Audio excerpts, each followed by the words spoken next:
My name is Father James Bump. I'm a diocesan priest of the Greensburg Diocese. I was ordained in 1978. This is my 40th year of priesthood. I met Father Jerome in the spring of 1980. Okay, 2 years after I was ordained, I was asked to be the treasurer of the diocese. So Father Weitzner was born in Scranton, PA. Okay, I think that's Lackawanna County up there. His dad was I think his dad worked for the railroad company. And he lived with his two brothers and his mom and dad. And his grandparents lived downstairs, and they lived in the upstairs apartment of a house. And his two brothers, one of them was very high up in the Pennsylvania State Police, and the other brother was a scientist for NASA, very, very important scientist, and he was instrumental in the first moon landing that we did. He knew in his teenage years that he wanted to be a priest, but he thought a religious priest, okay? He went through the college seminary and everything, and then he went on. But before he went into major seminary, that's when he came with the diocesan. He was first assigned at the cathedral in Greensburg. That was his first assignment. And he met a man there who was did investments in things at Mellon Bank. He was in charge of having people come in for investments and things.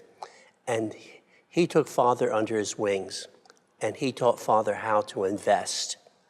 And Father was avid about it. He took part of his pay and his stipends every month and put away invested, okay? And he was a tremendous businessman, you know, and he ran St. Joseph's Hall for many, many years. And of course, he was the founder here at the Newman Center. Of course, that was 52 years ago when they had the groundbreakings. So, and of course, he had Mass, in the old spaghetti factory here? Macaroni factory. Yeah. Yes. So, and there's a lot of people from that time that came to his funeral and things. So, this was the pride of his life. All of his ministry centered around what he did here. He just was so happy to talk about this. And what surprised me, after so many years of not being here, there were so many people from that time that kept in contact with him. I think you were here when we had a Mass up here one time, and it was his friends that got together, and there was probably 40 of them here that day. Right. Yeah, and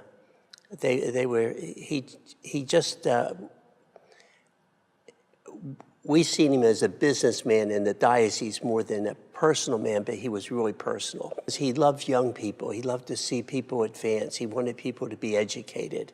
And he just loved those ties with those people. You know, they became his friends. Yeah. And one thing about Father Weitzner was that if you were his friend, you were his friend for life. I mean, he just stayed with you, okay? And I can remember him coming to visit me when I was way down in Masontown, the pastor down there, and he would be asking me what I was doing and, you know, what I planned to do and everything like that. He was always interested in your progress, you know. And he wasn't afraid to give you advice, whether you wanted it or not. He gave it to you, okay, which was always good advice, sound advice, but it made you think, you know, yeah. And we worked together for many, many years. And he was one of the finest people I've ever had the privilege of dealing with and knowing and loving, okay? And he wasn't one to show a lot of affection, but you know he cared about you, okay? And he would always ask me, do you need anything, Jim? And I would always say, no, I'm okay, I'm fine, you know. And but our friendship developed over the years, many years, and I was very proud to be his friend.